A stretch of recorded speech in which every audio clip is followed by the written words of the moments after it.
नमस्कार, कैसे हैं आप सभी का दीप शिखा कॉमर्स में स्वागत है। आज हम देखेंगे जीरो से हीरो बनने का सफर। जी हाँ, जीरो से हीरो बनने का सफर, क्योंकि एग्जाम सामने है और एग्जाम में जीरो से हीरो कैसे बनना है वो आज हम इस वीडियो में देखने वाले हैं।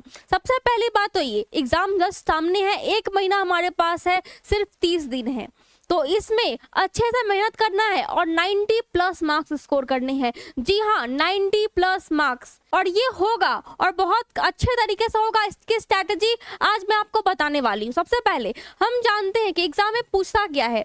एग्जाम में आते हैं हमारे 50-50 मार्क्स के सारे सवाल, यानी 50 ऑब्जेक्टिव 50 सब्जेक्टिव। बिहार यूनिवर्सिटी में ऐसा ही होता है। किसी और यूनिवर्सिटी की बात कहे तो वहाँ कुछ फॉर्मेट अलग है, लेकिन बहुत सारे ऑब्जेक्टिव वहाँ भी डाले गए हैं। तो 50 ऑब्जेक्टिव 50 सब्जेक्टिव। अब इसको टैकल कैसे करें, इसकी स्ट्रैटेजी कैसे बनाएं, इसको हम वहाँ पे फोकस करते हैं। सबसे पहले तो यहाँ पे क्या देखेंगे हम, 30 दिन हमारे पास है। कितने हैं?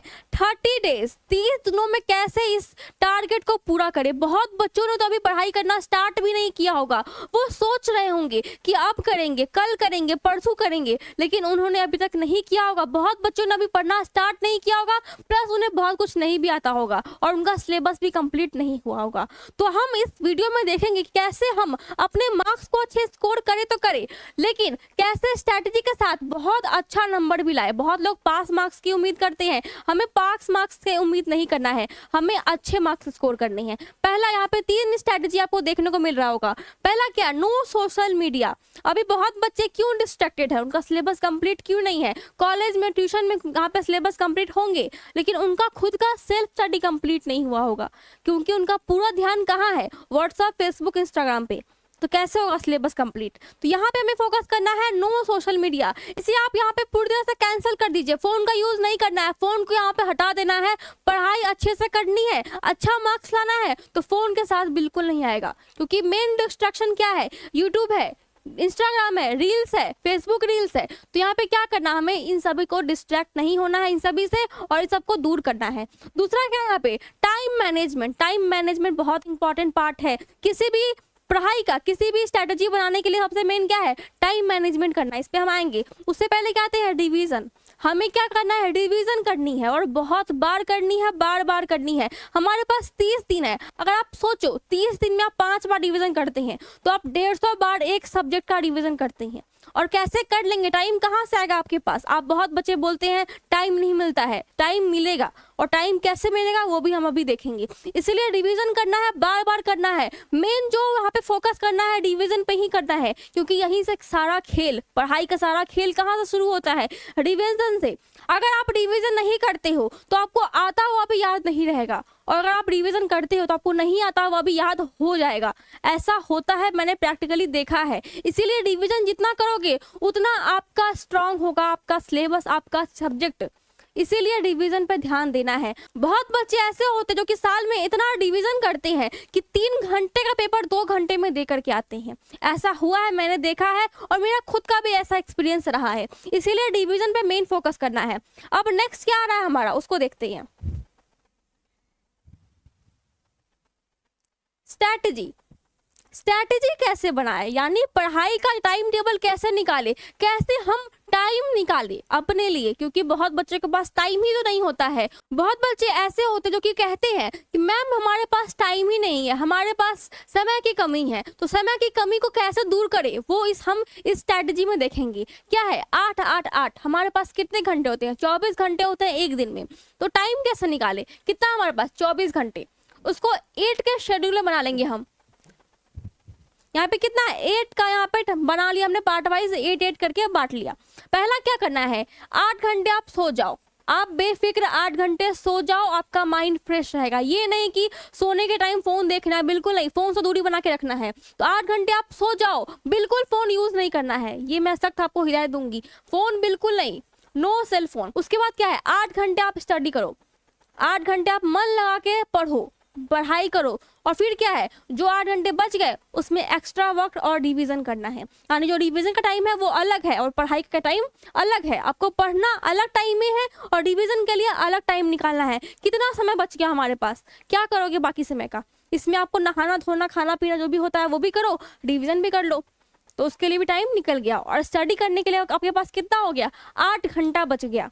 तो ये 8 घंटे आप यहाँ पे यूज कर सकते हो, और ये करना आप अभी से स्टार्ट कर ही दो, क्योंकि आप अचानक से सोचोगे कि हम 10 दिन पहले 12 घंटे पढ़ लोगे, ऐसा बिल्कुल नहीं होगा। कितने भी आप ब्रिलियंट स्टूडेंट हो, आप अगर पढ़ाई छोड़ चुके हो तो आपको वापस से ट्रैक पे आने के लिए धीरे धीरे टाइम लगेगा। आप एक दिन में 12 घंटे अचानक से नहीं पढ़ पाओगे, बहुत डिस्ट्रैक्शन होगी ही होगी।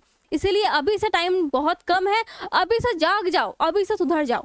अब नेक्स्ट क्या है हमारा यहाँ पे, अब हम देखते हैं यहाँ पे नेक्स्ट हमारा कुछ पॉइंट्स जिसको हमें फॉलो करना है ताकि हमारा एग्जाम और अच्छे से बेहतर हो, अच्छा नंबर हम स्कोर कर पाए और एग्जाम में अच्छे से पास होकर के आए। और ये नहीं कि पास मतलब कि सिर्फ 40 मार्क्स, 40 मार्क्स का कोई वैल्यू नहीं है। 40 मार्क्स तो एवरेज बच्चे भी बिना पढ़े सालों भर नहीं पढ़ते हैं, फिर भी उनको आता है। तो आपको अच्छा मार्क्स लाना है ताकि आपको समझ सके लोग कि आपने पढ़ाई किया है, आपने मेहनत की है, तभी तो मेहनत दिखेगी आपकी आपके मार्क्स में। फिर क्या है, making your own time table, आपको अपना खुद का टाइम टेबल बनाना है, क्योंकि बहुत बच्चे ऐसे होते हैं जिनका खुद का टाइम टेबल अलग होता है। उनको रात में याद नहीं होता है, उनको सुबह याद होता है। बहुत को रात में याद होता है, सुबह याद नहीं होता है। तो इसीलिए खुद का टाइम टेबल बनाए। मैंने आपको बताया कि आपके पास कितने सारे समय है, आपके पास टाइम का कमी नहीं है। अब आपको उस 8 को कैसे डिवाइड करना है, कैसे बांटना है, ये आप सोचो कि आप 8 घंटे पूरे दिन में से कैसे निकालोगे, क्योंकि स्कूल कॉलेज बंद हो चुके हैं और ये आपका सेल्फ रिविजन का टाइम है, सेल्फ स्टडी का टाइम है, इसीलिए इस पे फोकस करना है। फिर नेक्स्ट क्या है, make a calendar of exam routine and put it front of you. ये सबसे इंपॉर्टेंट है। ये अगर आप करते हैं तो आपको किसी भी मोटिवेशन वीडियो देखने की जरूरत नहीं पड़ेगी। आपको एग्जाम के लिए ये नहीं सोचना होगा कि हाँ किसका वीडियो देखे कि एग्जाम में अच्छा नंबर आ जाए, जैसे आप मेरा वीडियो आज देख रहे होंगे। इसीलिए खुद के लिए क्या कीजिए, आप अपना क्या कीजिए, एक कैलेंडर बनाइए। बहुत अच्छा, ये आपको मैं बता रही हूँ सॉल्यूशन, ये सबसे बेस्ट सॉल्यूशन। अगर आप ऐसा करते हो तो आपको जिंदगी में कभी आप पिछड़ोगे नहीं। इसीलिए क्या करो, एक कैलेंडर रेडी करो, उसमें आप यहाँ पे लिखो कि आज का डेट कौन सा है। मान लेते हैं आज का डेट है 31 तारीख, ठीक है, 31 दिसंबर आज हो गया, समझ लीजिए। फिर क्या यहाँ पे 1 2 3 4 जितना जनवरी का दिन होता है, जितने भी 31 दिन है उनको आप यहाँ पे लिख दीजिए।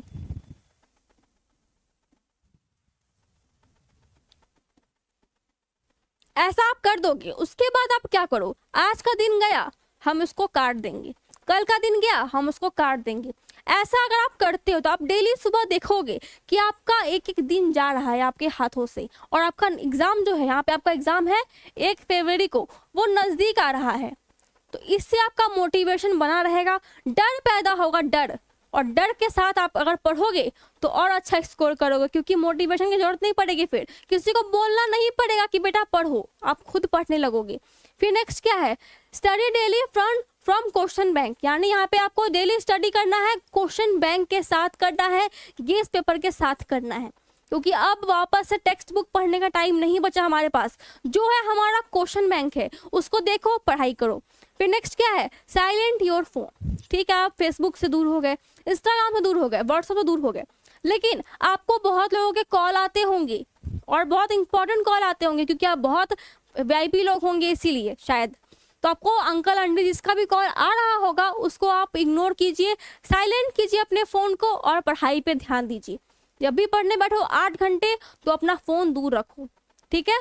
फिर नेक्स्ट क्या है हमारा,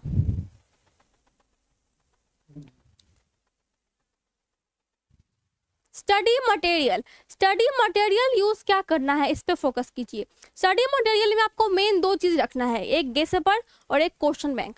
जो आपका टेक्स्ट बुक है उसको साइड में रखिए, और आपको कुछ कुछ इंपॉर्टेंट चीज़ अगर जानने का जरूरत पड़ता है तो आप टेक्स्ट बुक उठाइए, नहीं तो आप गेस पेपर और क्वेश्चन बैंक को ही यूज कीजिए। यहाँ पे इसमें आप एसपीपीटी का गेस पेपर यूज कीजिए, क्योंकि उसमें बहुत सारे क्वेश्चन दिए रहते हैं, ऑब्जेक्टिव भी और न्यूमेरिकल भी, और बहुत क्वेश्चन टकराते हैं, इसीलिए आप उसका यूज कर सकते हैं।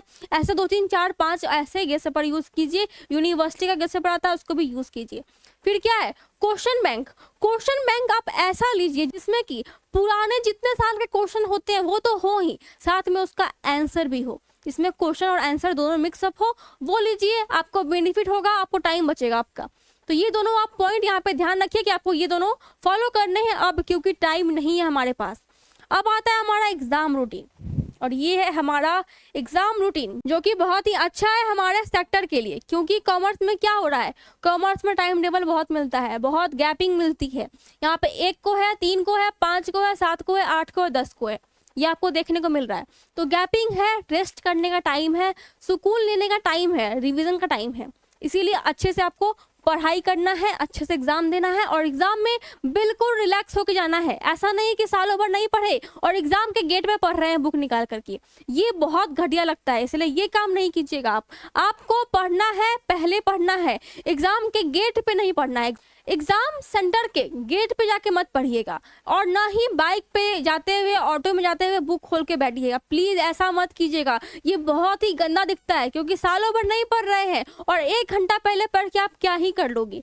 इसीलिए हमेशा पहले पढ़ो और एग्जाम के दिन रेस्ट से, सुकून से उठिए, नहाइए, खाइए और एग्जाम देने जाइए बिल्कुल रिलैक्स माइंड के साथ। तो आपका मार्क्स अच्छे आएंगे। घबराना बिल्कुल नहीं है, डरना बिल्कुल नहीं है और एग्जाम अच्छे से देना है। तो ये सारे स्ट्रैटेजी थे आपके एग्जाम के लिए, आपके मार्क्स के लिए। तो फिलहाल आज के लिए इतना ही। Thank you. और कोई भी आपको चाहिए प्रॉब्लम सॉल्यूशन तो आप मुझे कमेंट कर सकते हैं। टेलीग्राम आपके पास है, मेरा टेलीग्राम ग्रुप, उस पर आप कमेंट कर सकते हैं। Thank you.